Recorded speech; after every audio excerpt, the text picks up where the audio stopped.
And yeah, so good result for him. Would have been nice to have wanged a top 10 out of it, but look, everybody else is riding really, really well as well. So he will have enjoyed his time at the top. There is your championship red plate holder, Charlie Heyman on the SC Sport Homes Husqvarna, going about his business. Nobody's riding better than him at the minute. Yeah, obviously I can't hear the interviews, Jeff, but he looked fairly calm and collected and happy with his day's work so far. There is Tommy Searle, the wily old fox, on the 100 Dirt Store Triumph that you can win. Yeah. You can, absolutely. And what you mentioned before, we had the 772 team there as well. One more time, just go and follow them on social media. They're trying to get it so they can get their riders into the British GP. Who's that dude? Yeah, that's Mike. That's Mike. He put some hours in, I'd say, the crew. Look at him. He's like, get that thing off me. As you can see us flying the drone there. Yeah, that's TV Central there. Everything that we're bringing you is coming from that little enclave there. All of the live timing, the live pictures, the whole lot. But here we go then. Jamie Keith, our fastest qualifier, on the inside of the gate. Oh, somebody's gone early. That looked like that was McCormick that got a little bit twitchy. Yeah. It's Heyman that's going to lead him out. Look at the dust, Jeff. Another flyer. It's not, it's Richmond. But another, and Liam Garland again. Garland again in second. He's going to get shut down. He is going to get shut down by the championship leader there into turn 2. But into the wave section, Charlie Richmond leads his first British Championship MX2 race. Good on the kid. Monster Mountain, Kawasaki down the inside. Who is that?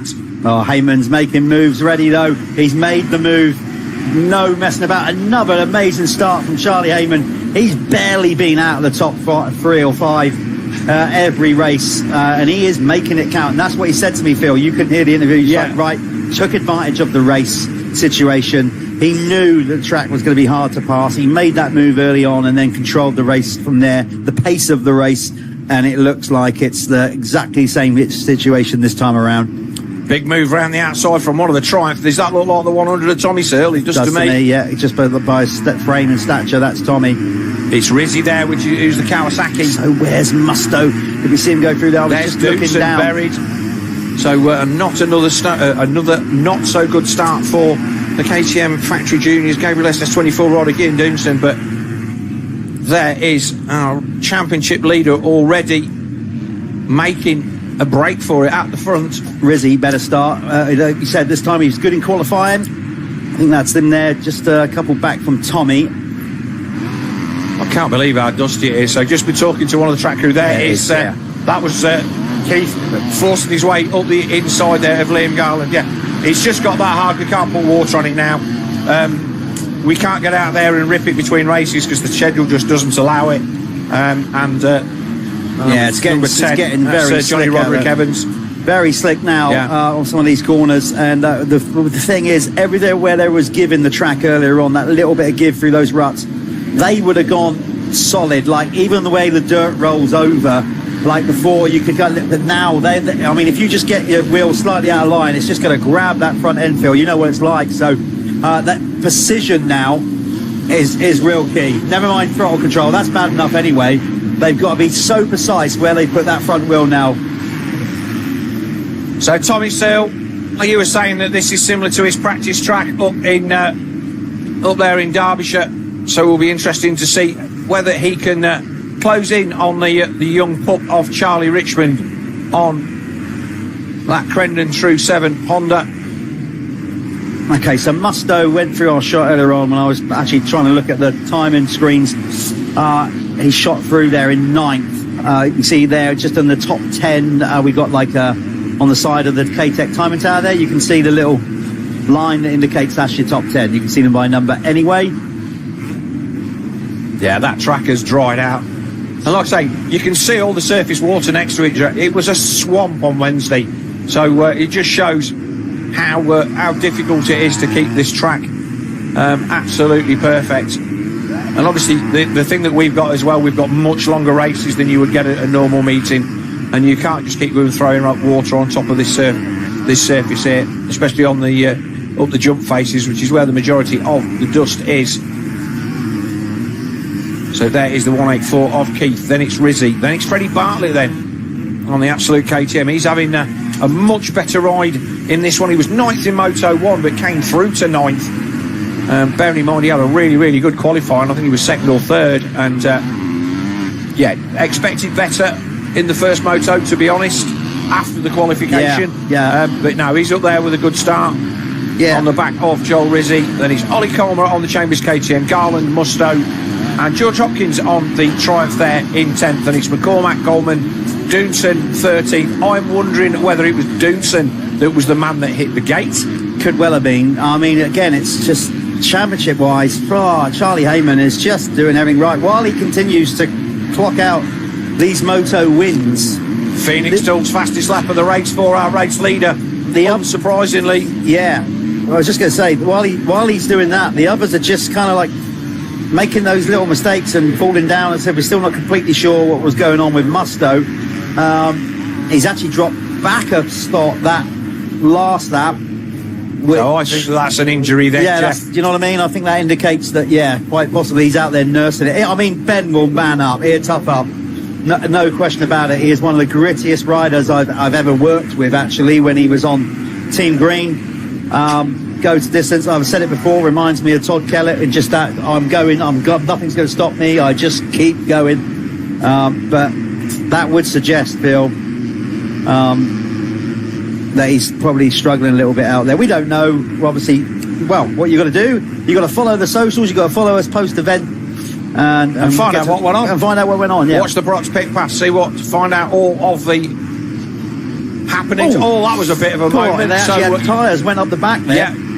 So obviously, while we were talking about that, Bartlett had got the pass made at the end of the start straight on Joel Rizzi on that 772 Kawasaki, but Rizzi fought back down the waves and got back up the inside, and these two are going back and forth now in this battle for 5th position. The top 4 fairly settled. Heyman leads from Richmond with Searle and Keith just off the front of this battle, and then it's Rizzi, Bartlett, Colmer, Garland, Musto and Hopkins as they came across the line last time.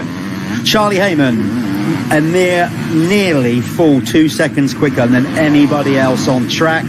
That is why, it is more than 2 seconds. It's 2.5 seconds quicker than his nearest competition on track, which would have actually been last lap around the rider in second, Charlie Richmond, by marginally over Tommy Searle by 1 or a couple of thousandths. So there you go. He's just checking out. He's brought the pace back now. This last lap was 2:10. He's just done a 2:12, but still circulating quicker than Richmond and Searle. So that's why that gap's gone out to 4 seconds. But when you're on it, you're on it. Let's see what Jamie Keith can do here. It's going to be tough. It's hard. That roost is really going to smart now. I wouldn't want to be behind any of these guys now with that roost firing up. It'll be like basically being shot by a blunderbuss.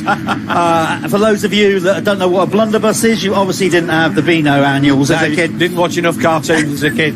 So we move forward then, right on cue, and Tommy Searle all over the back of Charlie Richmond on the number 30 Quentin True 7 Honda, with Jamie Keith on the Goswell Honda there in 4th. This is the battle, and the wily old fox against the new young pup. And like I say, Keith and Richmond both came up from our RFX 125 Championship for 2026. Richmond was absolutely buzzing with that third, by the way. Yeah, it's good. It's good to see. He was almost like a little bit, I wouldn't say shot. I mentioned about what it's like moving up to the class and then racing with riders you've looked up to like Searle and all that. It was almost like, like the kind of disbelief that he's made it onto the box in year one. He's probably the only person that wasn't expecting that, because I think the team have nurtured him nicely in a non-pressure environment to just go out, learn the class, learn the bike, and let the results come. And here we are at round 5. He's running second in front of a strong MX2 field and one of the best MX2 riders that we've ever produced in the last 20 years in this country. Long way to go, but obviously if the flag dropped now, that's solid. What would that be, second overall, 3-2? Yes, 3-2. So he's in front of Jamie Keith. Yeah. So Jamie was second, so 3-2 will be to 2-4. And we no doubt about our overall winner. That will be again, the 422 SC Sport Home Husqvarna of Charlie Heyman, but Richmond, again, 2:11 this time. He dropped 2 seconds a lap early. Oh, we got to pass. Has he made a mistake coming out of the ruts? His sails out of shot here. Is he going to slide you out the inside? He does. Richmond comes back. Oh, nice. What confidence if he could squeeze him, but Tommy's just doing enough there. Actually slowed his speed down a little bit there, Searle, so he didn't run deep into the corner, allowing Richmond to do the classic undercut. All the experience showing there. You don't have to always pass somebody. You can just draw level with them and then control the same speed and make them go back round you, and that's exactly what Searle did there. So do you know what I think here? I think this will be an excellent learning opportunity for Charlie Richmond, because I'm not saying he isn't going to learn anything off Conrad Muse, but Conrad Muse ain't riding the same bike that he's riding. No, true. And Tommy is the master of making it look easy when it really isn't on these 250s. So if Charlie can stay with him, it will pull him away from Jamie Keith. I think that will still give him second overall. I don't think the pass makes a lot of difference, to be fair. No. So it will be 3-4 versus 4-3, and Richmond will get it on the tie break. Tommy with a 5-2. Tommy with a 5-2. That's 38. And then, they're all going to tie. That's what I thought. Oh, I'm going to run out of fingers and thumbs here. Because Jamie Keith had a second in the opening mode, so he's currently 2-4. Yeah. You've then got Richmond on a 3-3. Yeah. So it will just come down to the classic tiebreak of who's highest up. And Tommy as well with a 5-2.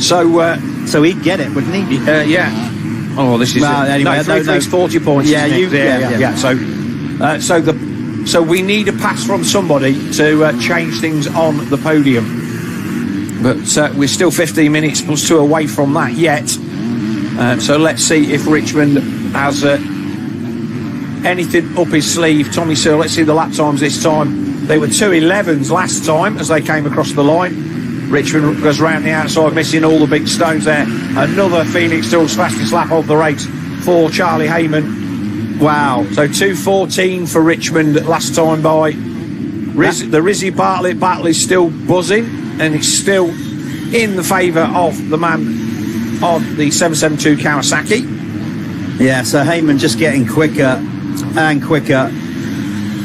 Not huge amounts, but nevertheless going in the right direction and not slowing. So he's got the gap out, as you can see, to 6.3 and looking very tidy. But we will probably not put eyes on him for a while yet, because he's kind of out there on his own, more interested in this battle starting to shape up between Richmond, Keith, and I have to say Rizzy is not out of the equation either.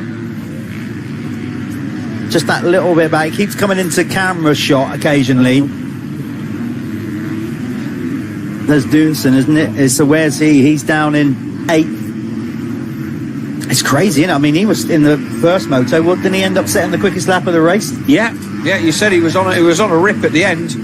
He doesn't seem to have his EMX speed when he comes to race here. I don't know why that is, but he just doesn't. He just doesn't seem to be able to get off the gate. And when he does, he does great. But you would have expected that with the form that he showed in Latvia a couple of weeks ago, last weekend, as it was, feels a lot longer. I know, that's done it. That he would make easier work of this. But again, it underlines the fact that just because our guys aren't going and doing EMX, that they don't have that level of speed. And like we said, the SC Sport Owns team choosing to keep their shekels warm through the summer and go and do the last 3 rounds of the AMA, and I'm totally on board with that, because that's a good thing to do. Yeah, definitely. Just for worldly experience, just for never mind riding experience, just for life experience to go and do something like that. It's a regular thing they've done. Yeah, I think this is their third or fourth season, Jeff. So yeah, they're all set up over there. They've got support, I think, from a Husky dealership on the East Coast. Yes, I think they're Florida-based or Carolina or whatever. But anyway, so yeah, they're all geared up for doing that. But Richmond holding Jamie Keith at bay, and again, he'll be pleased with that. To be the best Honda. Is that Rizzy closing in as well on the 184 possible Honda of Jamie Keith. I think he is. Risley's kind of broken away from Freddie Bartlett a little bit in the last few laps. There he is. So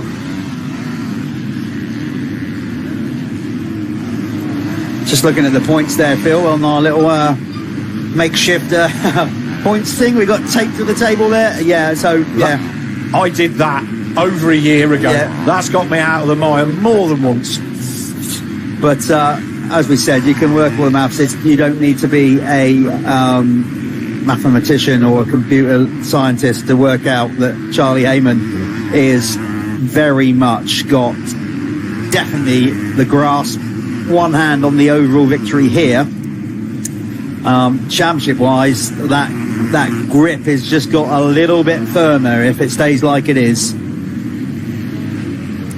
I don't know whether you mentioned it earlier on, Jeff. Ben Mustoe down as a DNF, so he's pulled in. Yeah, it's got to be. It has to be an injury. Yeah, James Thompson down as a DNS. He had an off in the first race. Just having a chat with Dad Neil, and they're getting him looked at as we speak. As big moment there for Keith. I got to say, he rode it out pretty well. But that's going to cost him the spot. Yeah, well, and Ritzy, there's no way that he could retain the spot from there. That would have been a little bit of creative line making. But he definitely lost time, and Rizzy has made the pass. Well, that might have repercussions for the overall, because suddenly if he doesn't pass Rizzy back, that's a 2.5. Yeah, that's not a 2.4. Yeah. So will that still keep him on the box, or will that be enough for Richmond to steal it with a 3.3? No, Richmond should be. Richmond should be good with the 3.3 and 40 points. 2.5 is a 38-point haul. But Tommy Searle also has a 2.5 and will take it with the second race. So a fifth's as good as a win. Yeah, we love that. Oh dear. But that means the old master will again stand on the box. And looking at his qualification today, which was less than stellar in ninth, again, it doesn't really matter, but it sets the tone for the day. Expecting to see a 5.2 from Tommy with a ninth place qualification. You just never know. It is all down. It's start dependent. If you don't get a good gate, you're going to be struggling.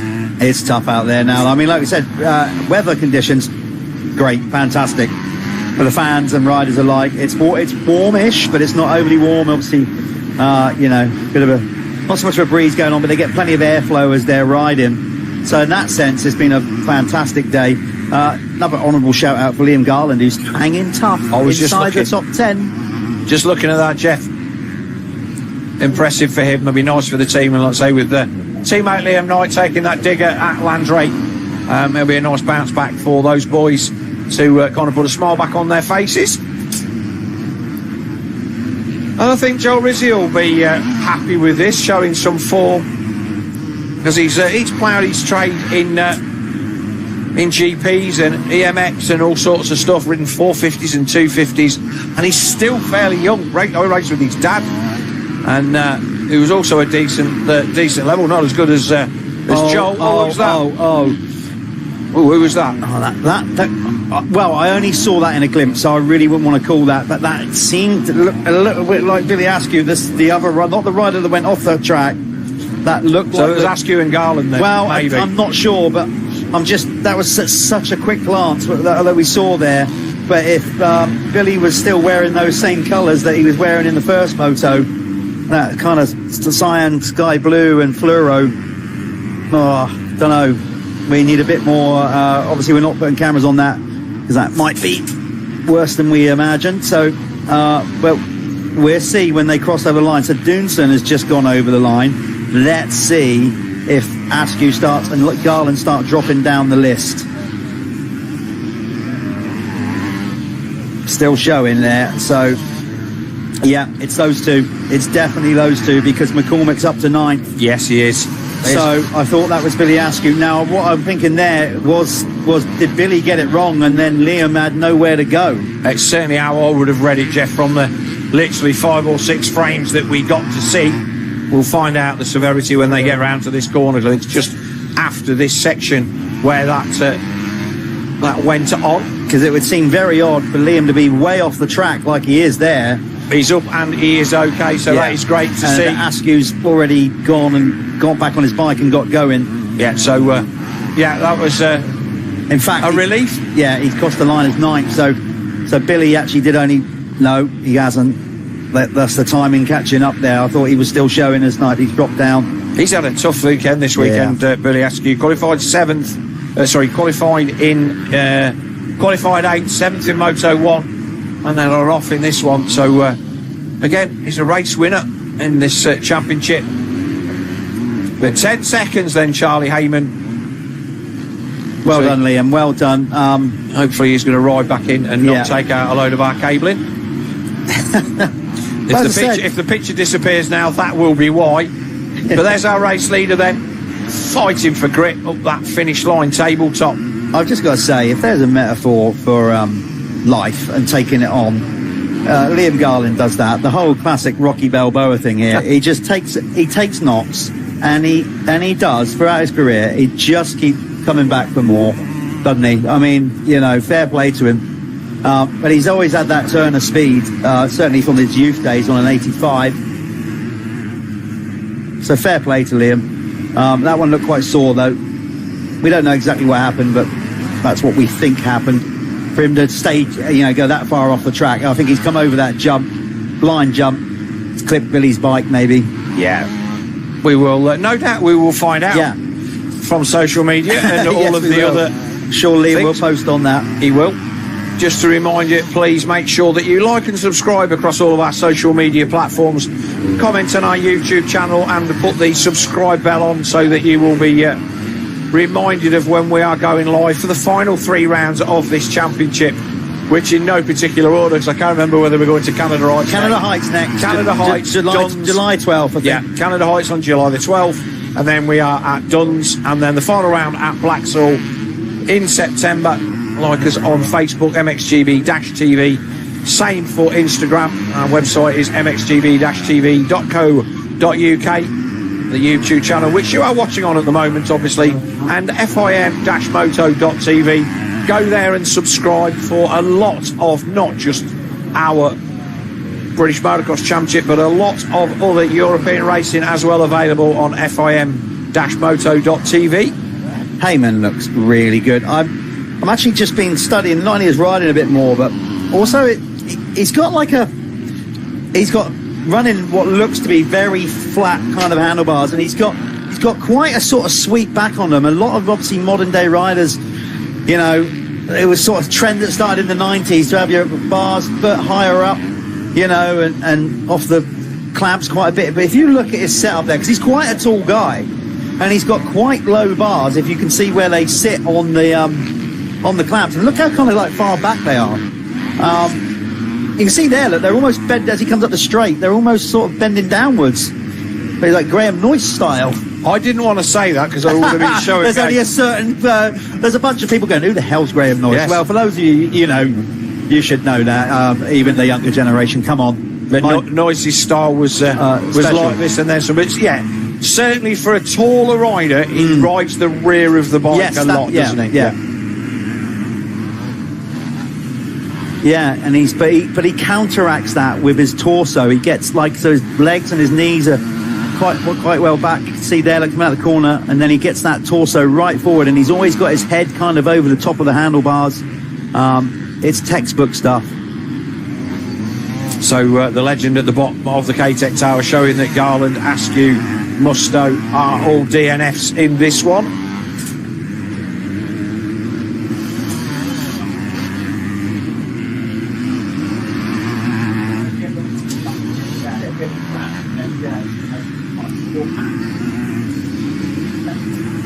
There's Tommy Searle then, the number 100 Dirt Store Triumph. Has 4 seconds advantage now over Charlie Richmond, who made the pass, I don't know, probably 10 minutes ago. There's Richmond going through shot. There's the industrial background of this area where we are. There's so much stuff that, oh mate, if I had £1 for every earth mover tyre that there was on this side, I'd be an happy man. Yeah, well, what you see out here is either like that machinery, grass And then we've got the windmills or sheep. That's what you see out of this part of the world. We've just got the confirmation from Elliot Spencer, our obviously resident photographer for the series. Yes, that's exactly what happened out there with Billy Askew. He crashed, basically, just kind of lost the front end, went over, and Liam came over, blindsided, couldn't avoid the bike, hit the bike, and that just catapulted him off the track. Well, both riders rode away, which is at this juncture is as much as you can hope for. So 48 seconds left on the clock now. Heyman has already disappeared. He'll be down the far end of the start straight already, so he will get 2 laps to go next time by. You'll love this, Phil. We've got 2 laps to go still, but look at that. Like, let's work your mathematical skills, because like you like to put me on the spot sometimes. I always fail. You're a little bit more accomplished at it. If I've got this right, looking at the top 3 in the race, that's got to be somewhere near how it's going to finish overall, isn't it? If we got that right? No, because Richmond's 3-3 will get him second. Oh, it is going to get a better over Searle. Yeah, okay. It is going to get him 40 points. Wow. And the 2.5 for Tommy is only going to net him 38, so he will be there. Jamie Keith will have a 2.5, which will also net him 38, but he will be off the box by virtue of the fact that this man on the Dirt Store Triumph has beat him in the second race. But it's tight. It just goes to show you it's really, really small margins. It could change, because that mistake from Keith took him off the box effectively. Yes. That earlier mistake. Yeah. And now look how close he is to Rizzy. He's come back so at him, maybe keep eyes on that on the last lap. If the pit board doesn't say need this for podium, it really ought to. Yeah. We'll try and keep an eye on that. They're really close. Elliot's just telling us here he can see what we can't out of our commentary booth. So maybe we should get our eyes on that. If the cameramen can maybe pick up on this last lap or last couple of laps. The battle for 4th between number 9 and 12, Joel Rizzi, on the Kawasaki against Jamie Keith, because they're pretty much side by side out on track. Meanwhile, this guy totally unchallenged all day, with the exception of qualifying, of course, but race-wise, he didn't pull 2 whole shots, but he was second round the corner both times and made light work of getting to the front and controlling the race.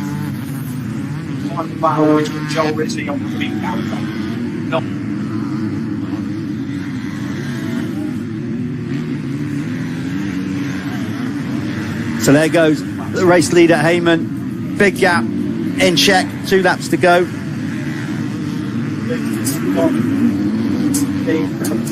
Okay, so we're just hitting now that Elliot's just saying that Jamie's just overcooked it a little bit in trying to get back up Rizzi, and maybe made a little bit of mistake and just dropped back off the pace a little bit. Like I say, all of our cameras here doing in some places double and triple duty, looking all 3 ways. Yeah, it's really difficult to cut away sometimes.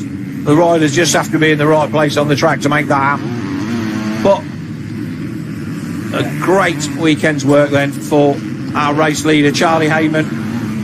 Right, okay.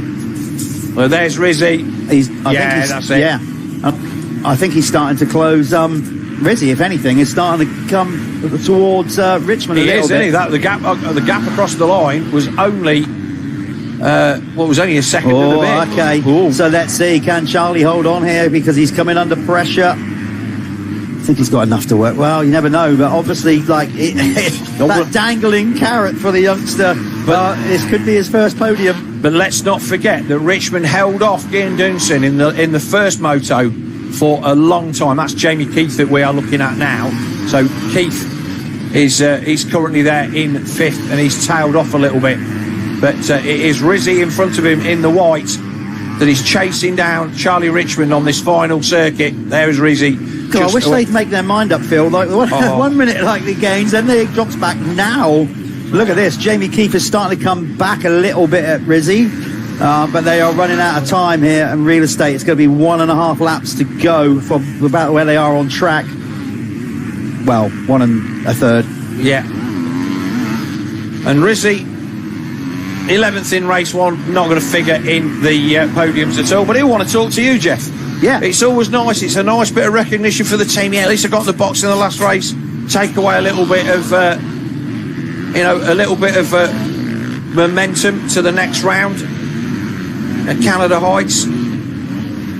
shout out to Freddie Bartlett. What a good ride from him. Yeah. In there as well. You know, like not new to many British motocross fans.